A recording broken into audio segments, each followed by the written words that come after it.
wanted to take a quick moment before we turn it over to Julie to talk a little bit more about the Global Talent Bridge Initiative of WES and WES's World Education Services.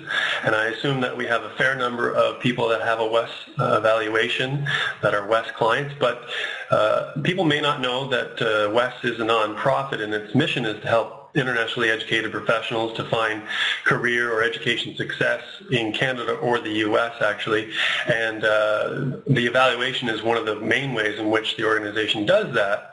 But the Global Talent Bridge Initiative is an extension of that effort to help people define career success and their education success as well.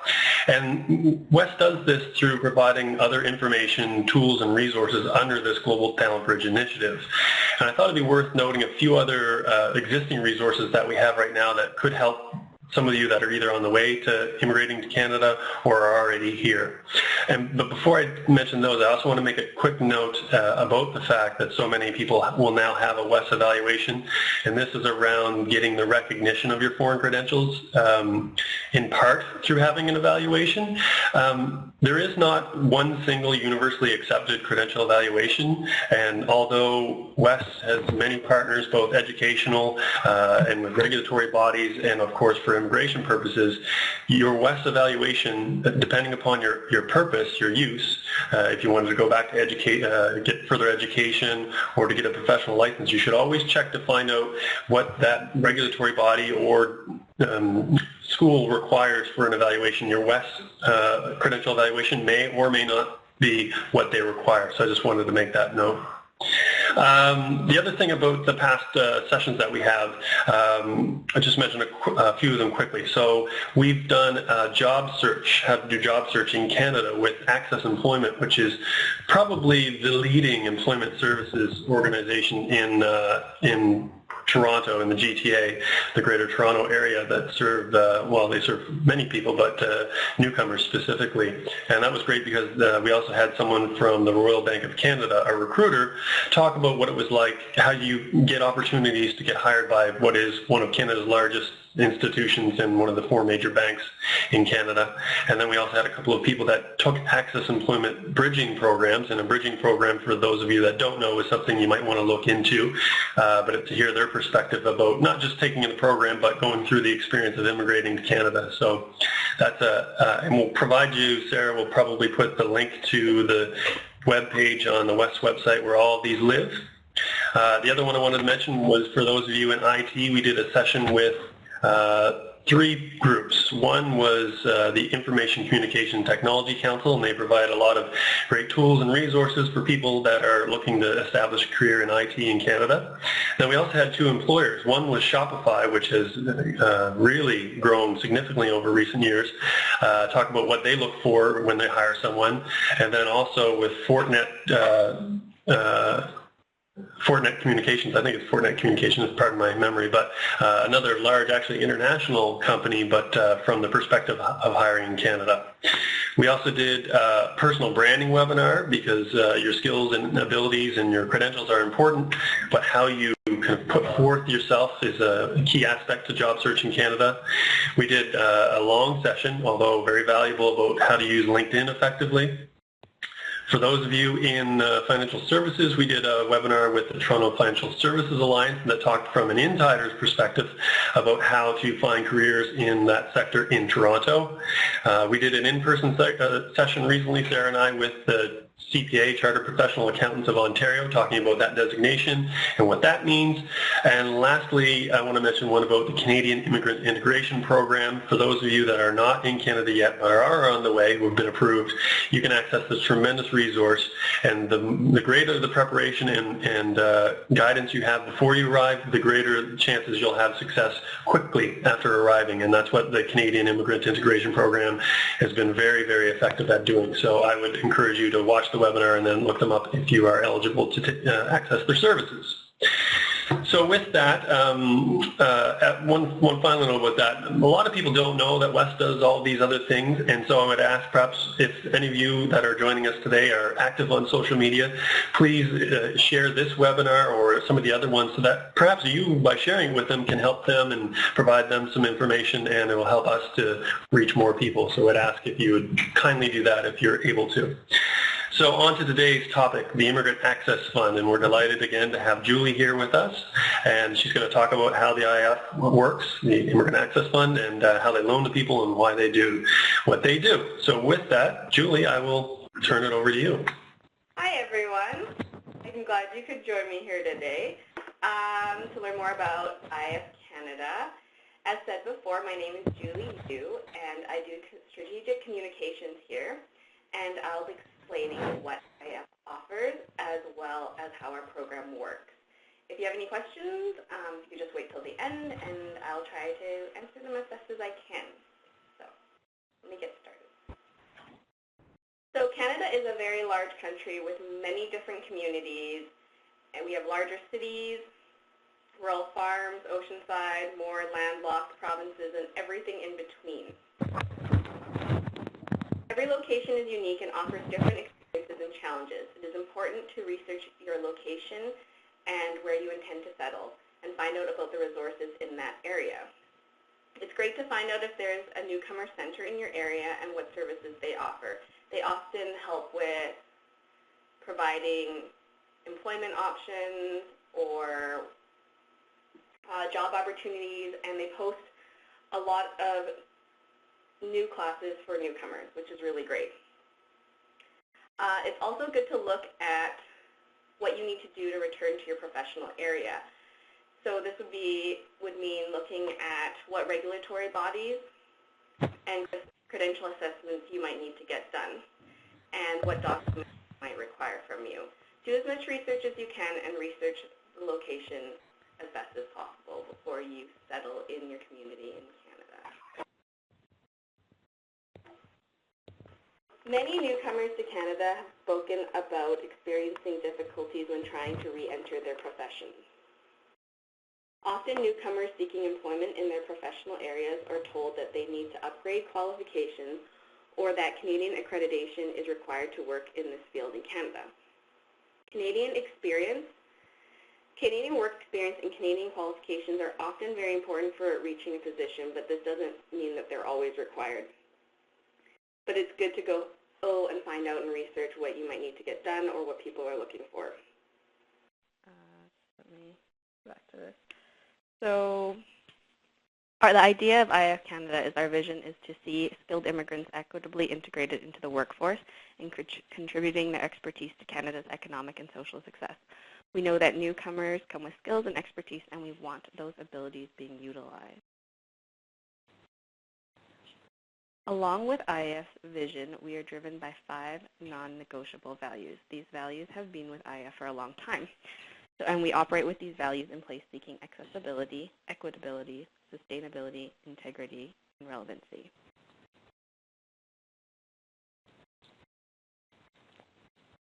Here is a video I will play for you that has a few of our past loan recipients and their experiences with IAF.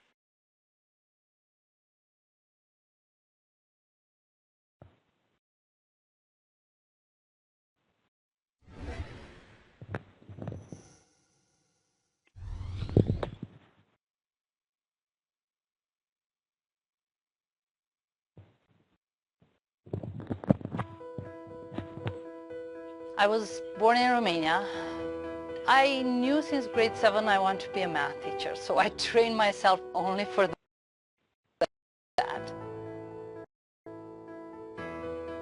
I was an IT professional, and I ended up in the telecoms industry back in Nigeria. I've been all sorts that you could think of until, well, I decided time to go to Canada. I was born as that.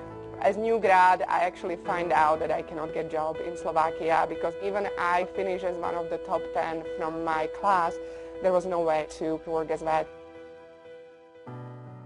You know, I would see jobs that I felt were in my foot. I would apply. No one was willing to talk to me. I was wondering, what was I doing wrong? I got to a stage in my job search that I began to doubt myself. I was not naive that it will take years to get all my papers. Though to go through the whole process was another story. It was a hard experience. You need money to settle in, you need money to pay rent, you need money to apply for courses, for everything, and then you have to start working and you have to do something in order to get them.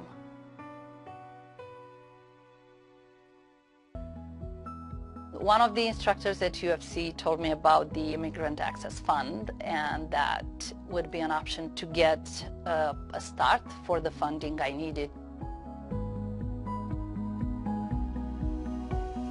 It was the right ramp at the right time to boost my career. They invest in us and show that we can be successful here. There's no doubt about it. The IAF loan, should I say it's a miracle? I would say it's a miracle. But when I went for that training, that was exciting. I was like, yes, I have it back. I think it's worth it. Borrow money, get that done, then prove yourself worthy of being part of Canadian society at the social level that you used to be. As soon as I got the full paperwork, the full license, the next day I opened my first company. If somebody tells you it's impossible, just don't listen. Just go through it. If you have your soul and your heart and your head there, and just two hands who can work very hard, you can do it. There is way. So it's been good. It's really been good. I work today as a business analyst. I know the future is very bright. Very, very.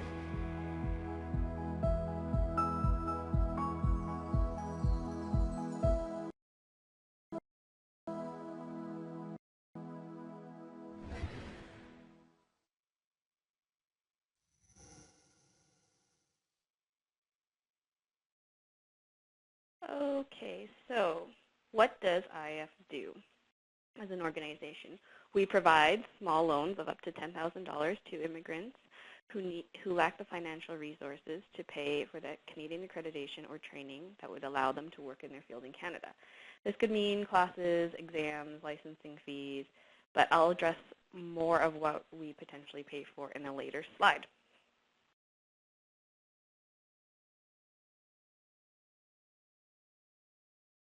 IAF was established in Alberta originally in 2005.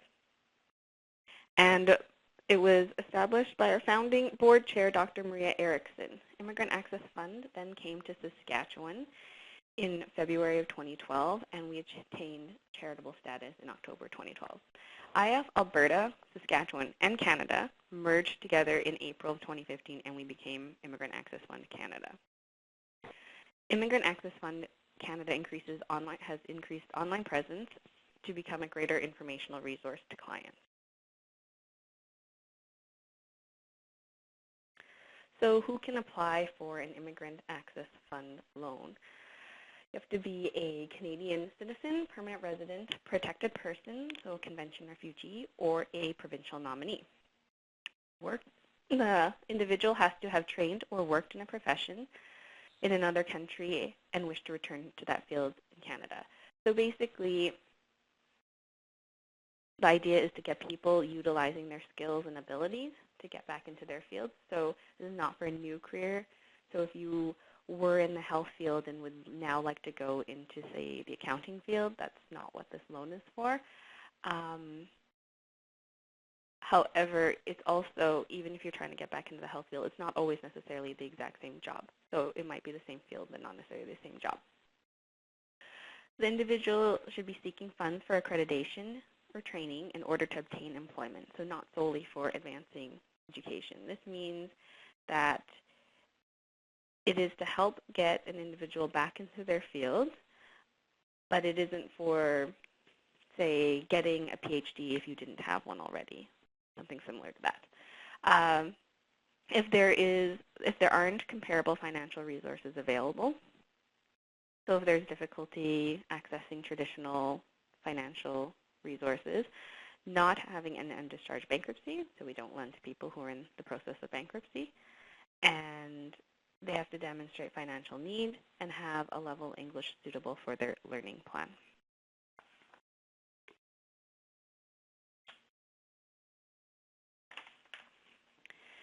So as for the language requirement, I should mention that the application does not have a English level requirement, so you do not have to have a specific English language ability or French language ability to apply for a loan from us.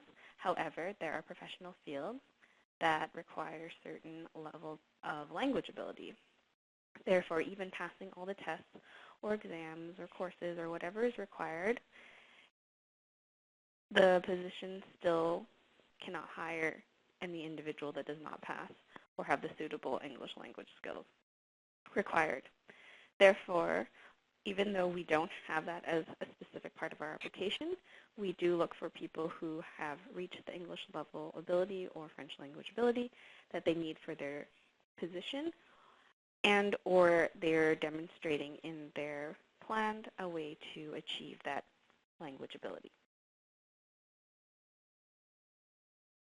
So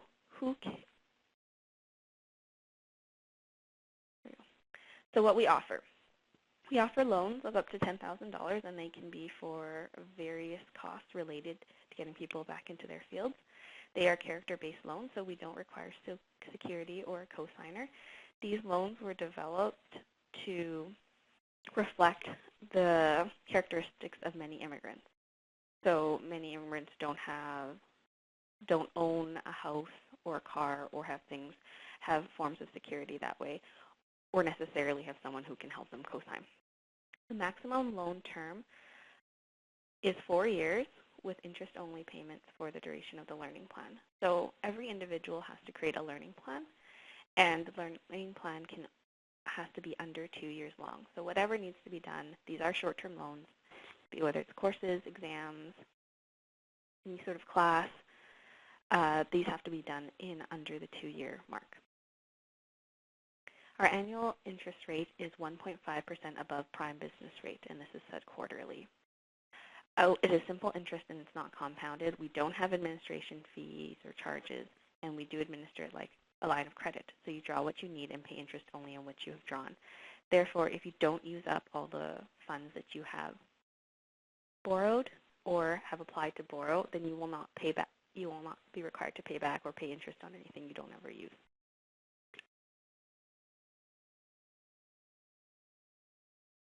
So loan repayment terms and conditions.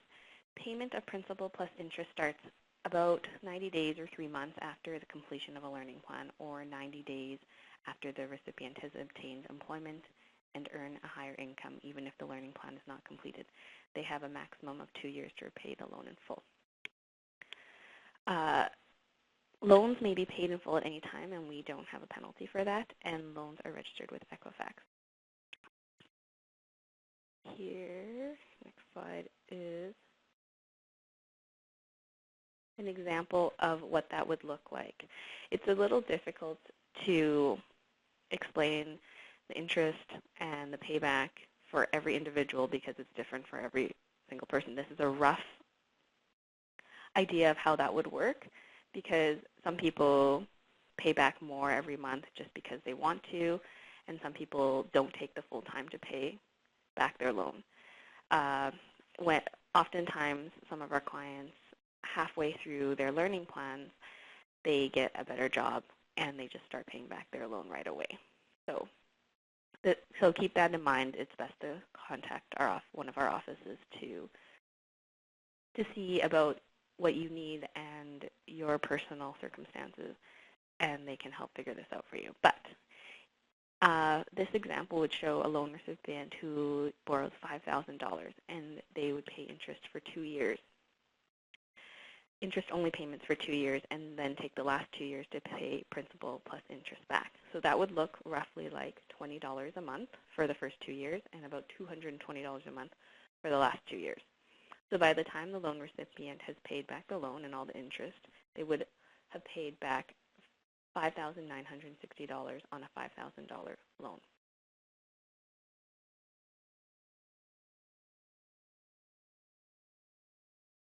This is an example of what that would look like if someone were to borrow $2,500, be about $10 a month, $110 for the last 2 years per month.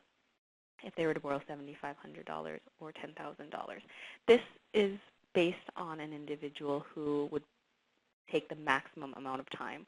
So they would have a learning plan that's 2 years long, and then they would take the full 2 years after that to pay everything back.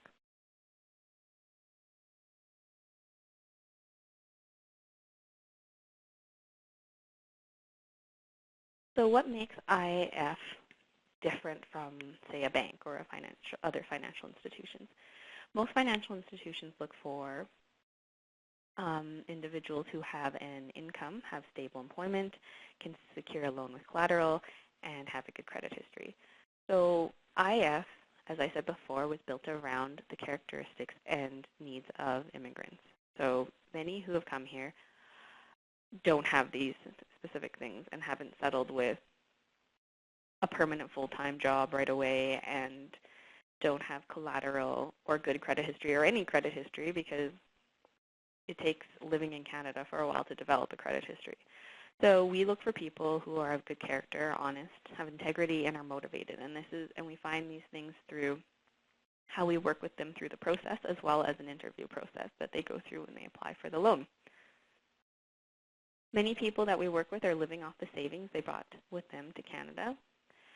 Many are unemployed, and this depends on the situation, or at best underemployed. So maybe working in their field or not in their field, but at a much lower position than what they were working in before. Many don't have collateral or credit history in Canada, or have a credit history but it's not so good.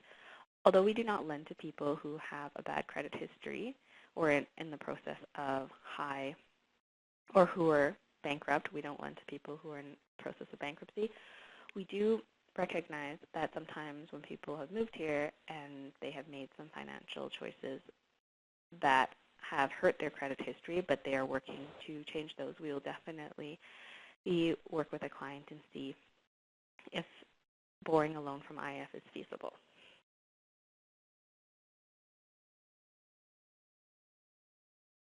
So how can these loans be used? So every client is required to build a learning plan. So these are short-term plans. Like I said, they have to be under 2 years long. These are not dictated by our office or our staff. Learning plan is part of the application form, and everyone builds their own learning plan or work with educational advisors or employment advisors to help them with that. A learning plan is best developed by the individual, because the idea is that you know what's best for you. You know what you need to do. You do the research to find out where to go. So if you need to take classes, you'll find out where the classes are located, how much the classes cost, which ones you need. If you need to do an exam, where are the exams, how much would those exams cost, with dates and costs and everything associated with that as part of the application form. Exam fees are something else that we cover. We also cover travel expenses to write an exam or attend a program that's not available locally. So especially in Canada, not every exam for every professional position is available in every single province. So with that in mind, sometimes you have to travel to the larger centers to write an exam, and we could help with that. Also, there's qualification assessments, professional association fees. So those fees are oftentimes once you pass everything to get to the position, to the professional position that you need, you have to pay to a regulatory body an annual fee to be registered with them, and potentially English language courses specific to them. We also provide living allowance during study time. That is something that people can apply for.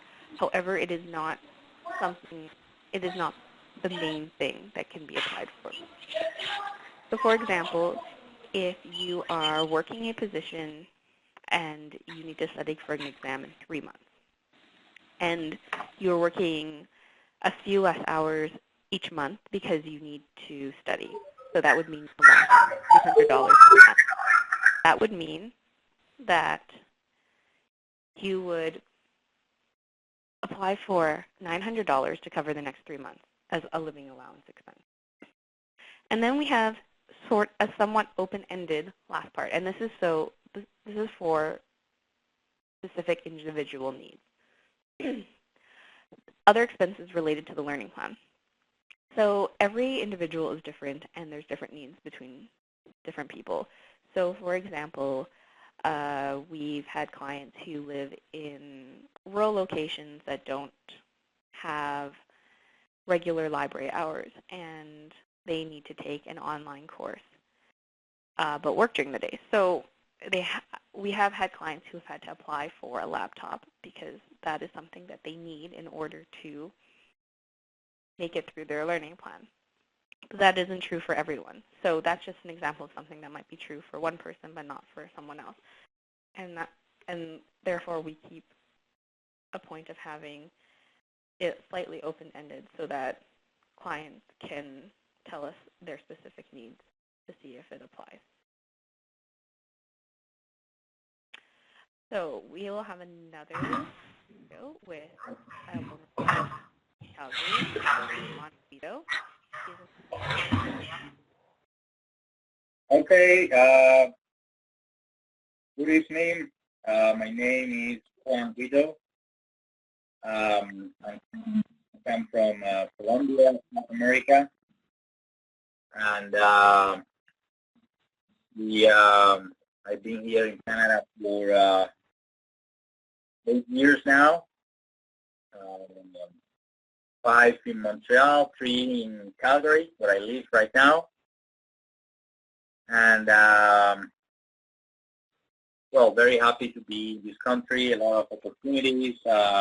One of the reasons that brought me to Canada was to search for new opportunities in my professional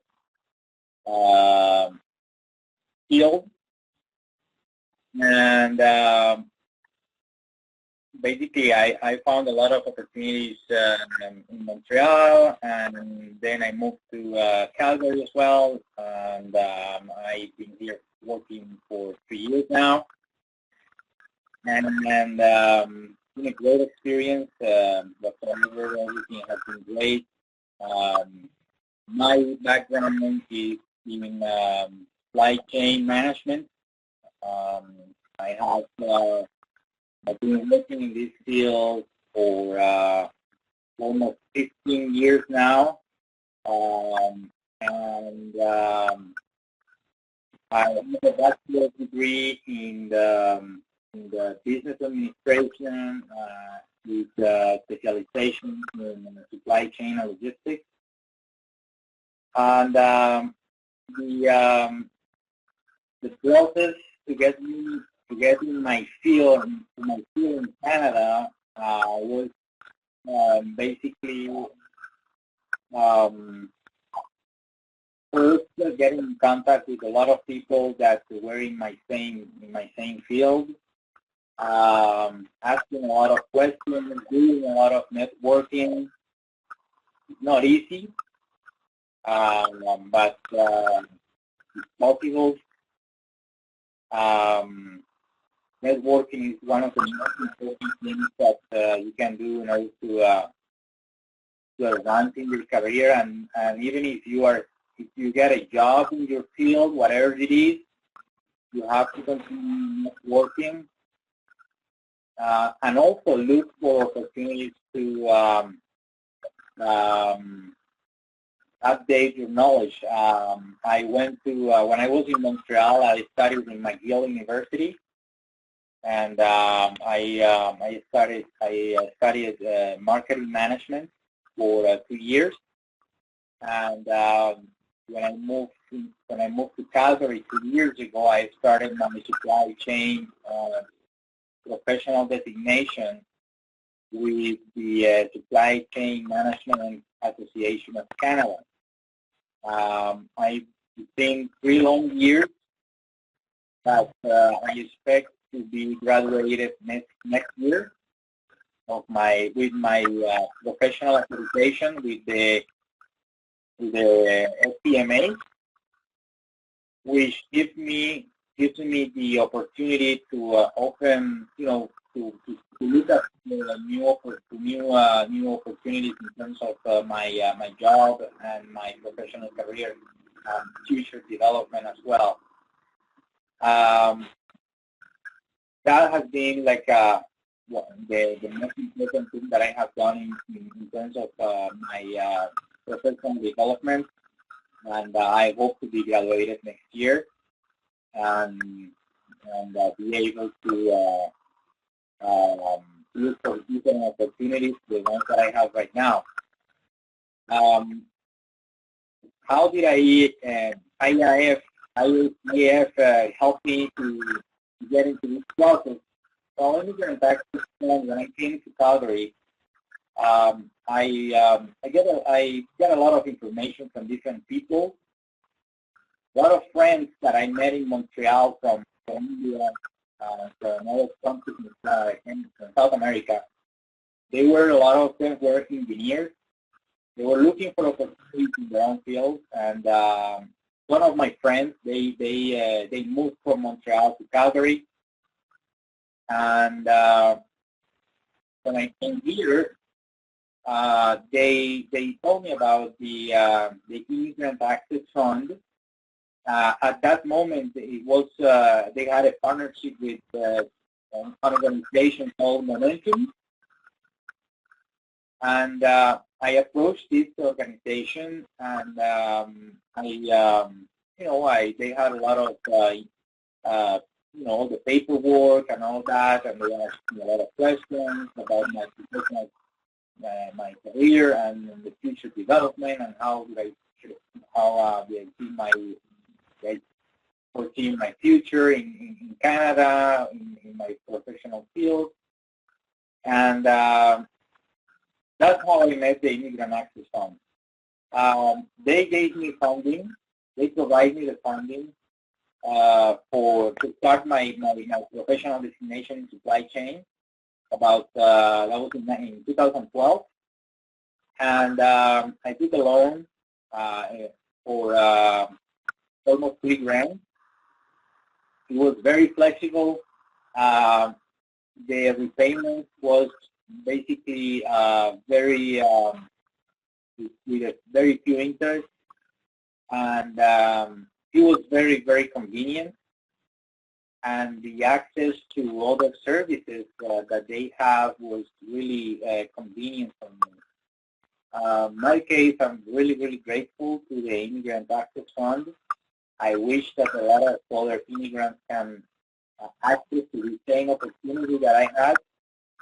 And every time I have the opportunity to speak about this, about my experience, I will have the opportunity, and I will talk about the Immigrant Access Fund, because I think a lot of immigrants don't know about this. So the word of mouth is the best way to advertise this organization, this program, and I have done it. I have talked about to a lot of immigrants about this fund, this organization, and about my experience. And it's been great. I already paid my loan, and I'm good. I'm very grateful, and I wouldn't be here if it wasn't by the Immigrant Access Fund and the help and the support.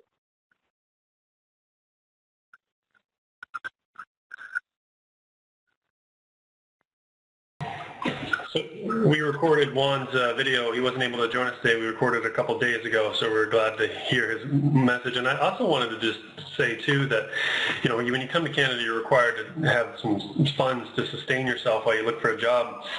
Research is showing that it's becoming, in many cases, for people that don't do kind of preparations like engaging with organizations like the Canadian Immigrant Integration Program, it can be a little more difficult these days for people to find work that's commensurate with their experience after they arrive. And so those savings that people come with dwindle quickly, and then they get into a bit of a cycle of needing, in some cases, to take, what we call a survival job, something not really within your field, and then, the cost of living and all those things can impact those savings, and then there's you find yourself in a need for some sort of loan to continue your education or get you to where you want to go. So I think it's important to note that that's in the case, while I think in many instances people end up needing some support. Back to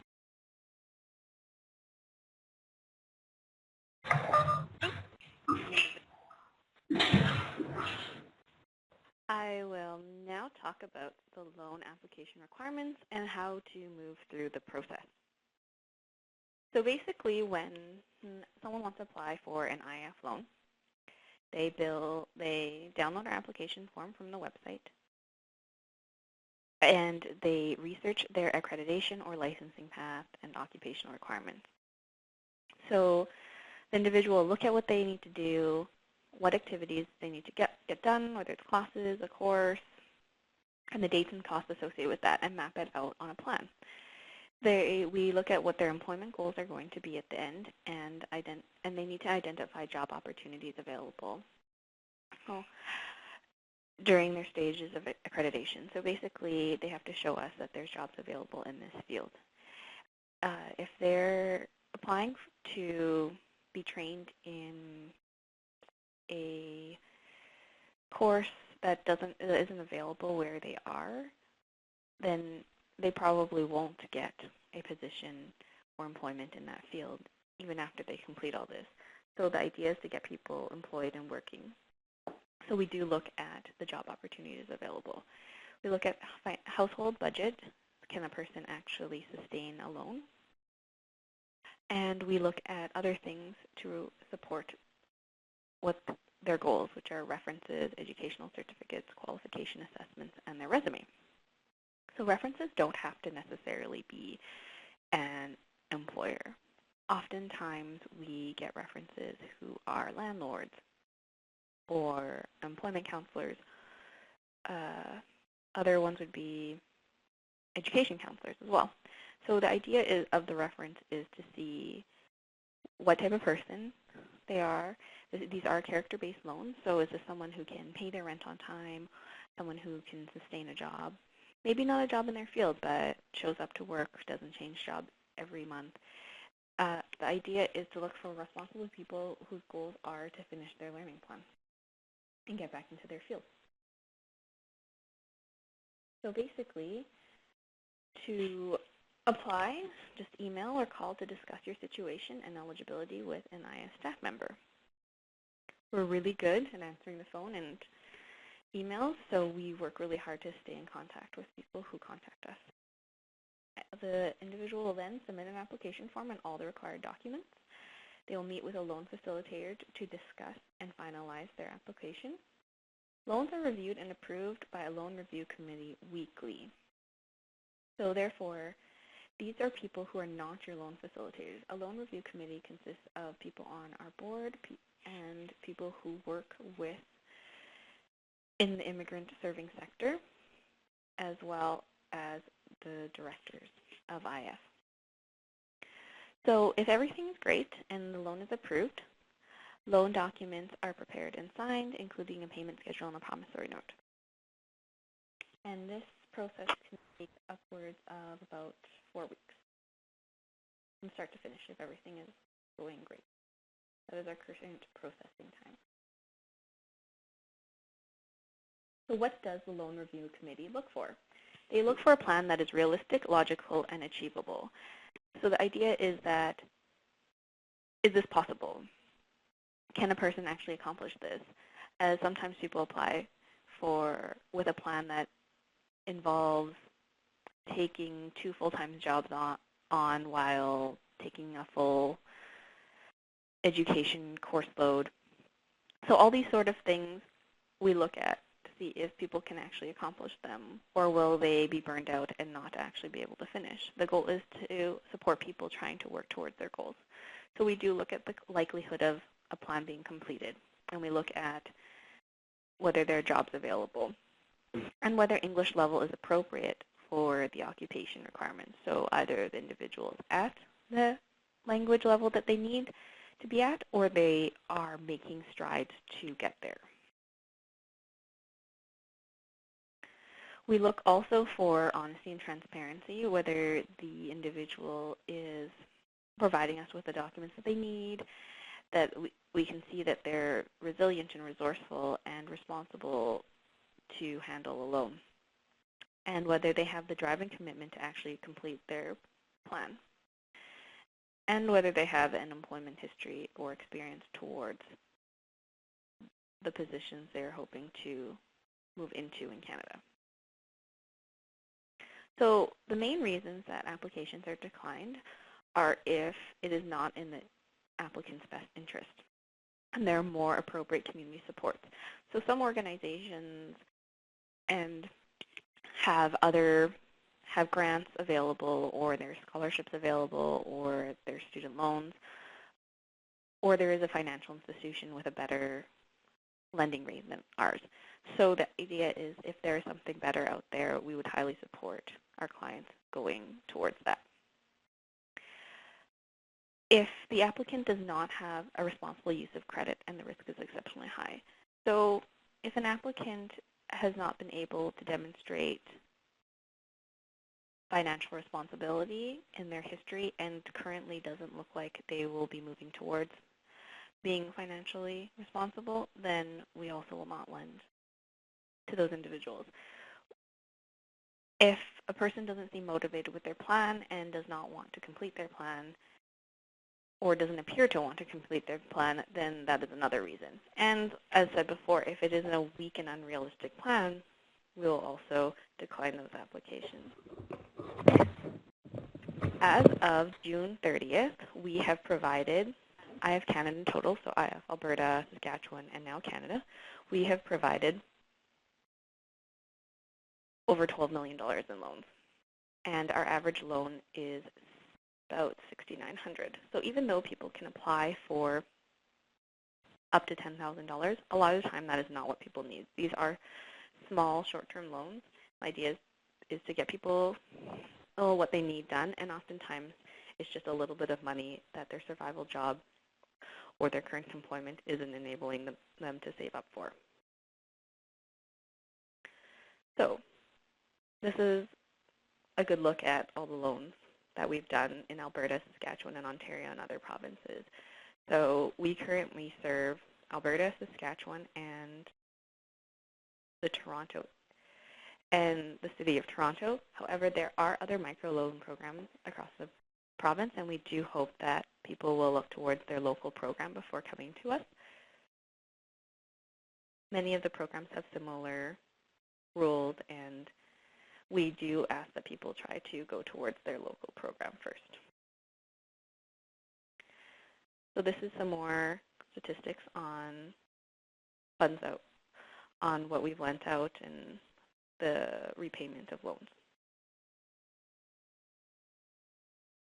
So the top 5 expense items. So when people apply for an IAF loan, they apply for various things. So most of the time it's tuition and program fees, and then exams and living allowance, books and course materials, and professional association fees, and other uses. As I had said, those can be very specific to an individual. Most of our clients are in the health profession, and this has been very popular, especially in Alberta and Saskatchewan. The health field is just really big right now, and many people are trying to get into it.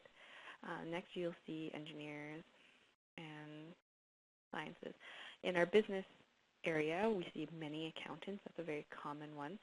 The accounting process can actually take more than 2 years, so many people either apply at the beginning just to get themselves started through the process for the 2 years, or they start the process themselves, but it's taking too long and they need more financial resources, so they apply for us to help them pay for the remaining courses so they can finish.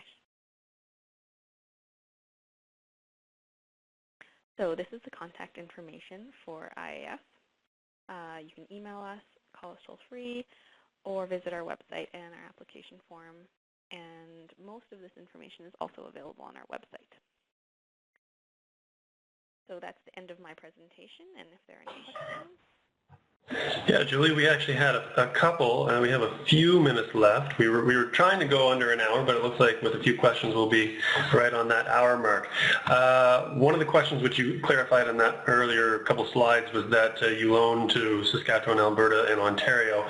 I think the question we had received was, do you loan to people going to every province?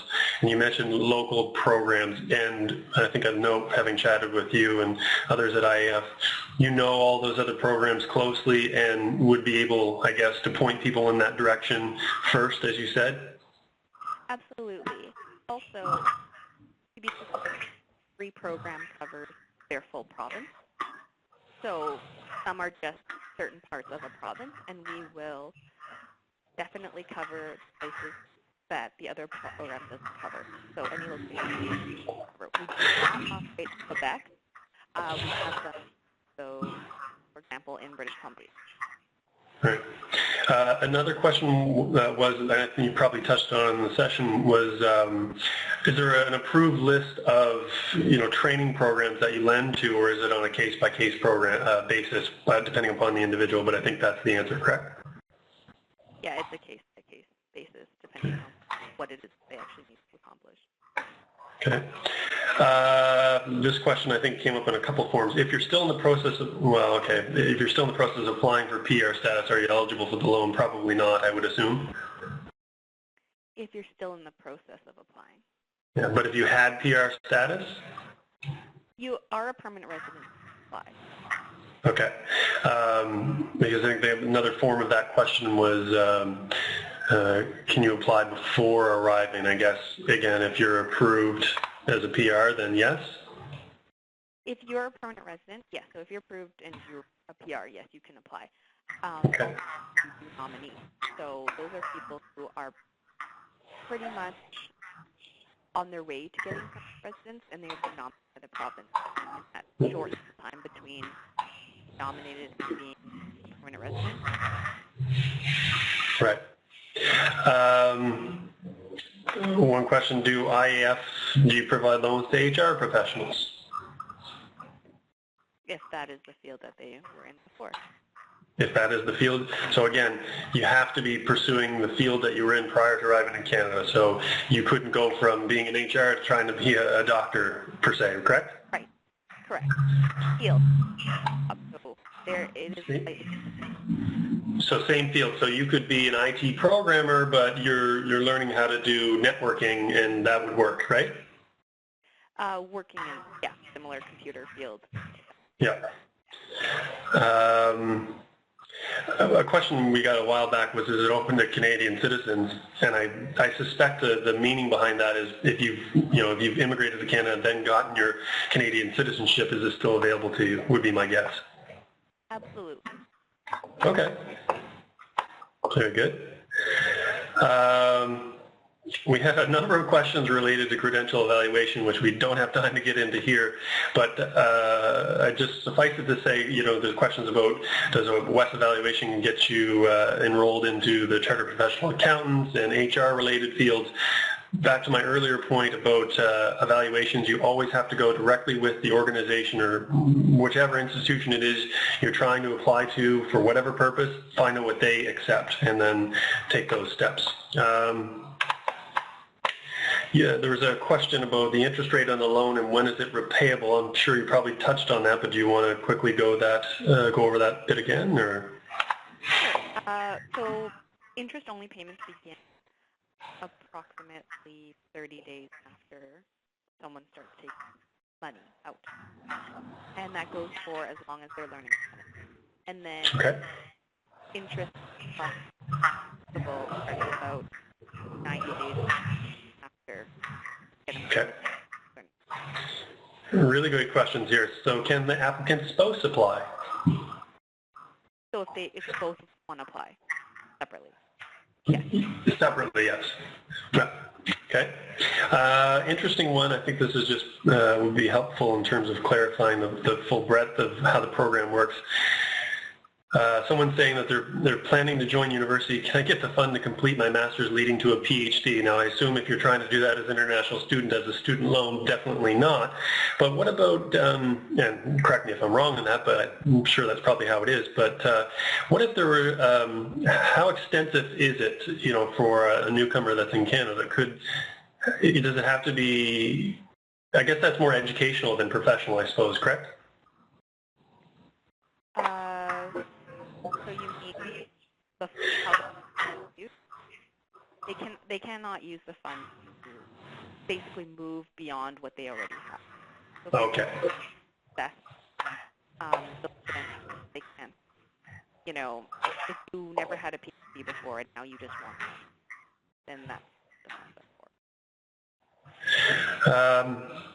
Question again about people who haven't arrived yet that have been approved. Do you get many people that, I think chatting again with you and others at IAF, some of the structure is to get people a chance to spend some time here, figure out what they may need or might not need, and that takes a bit of time after arrival. But have you loaned to people before they've arrived? Not so far that I know of, but if they fulfill the requirements, it's not possible or anything like that. It's more that, like you just said, most people are more worried about where they're going to live, where their kids are going to go to school, things like that. And this is not the first thing on the plane that people think about. All right, Julie, we're almost out of time. We'll need a couple minutes for a wrap-up, but there still are a fair amount of questions coming in. Do you guys have frequently asked questions? I believe you have that on your website. Is that correct? Yeah, they do. They can definitely go through it.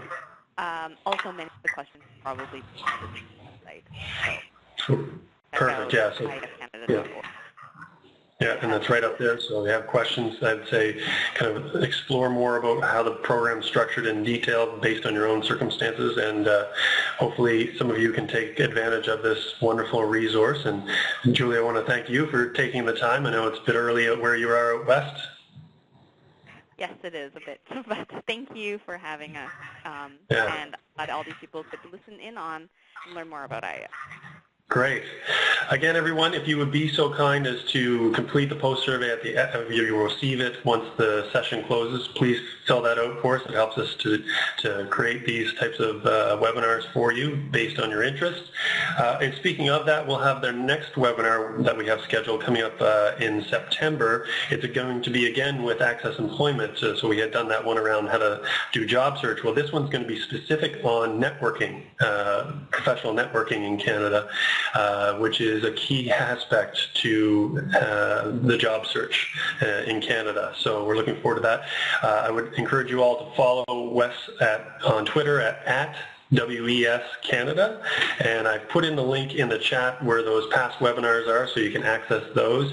And if you are on our list, you will be receiving a promotional email about that upcoming webinar in September, so stay tuned for that. And I'd like to thank everyone for joining us. Sarah, anything else? That is everything. Thank you, everyone. Great. Thanks. Thanks, Julie.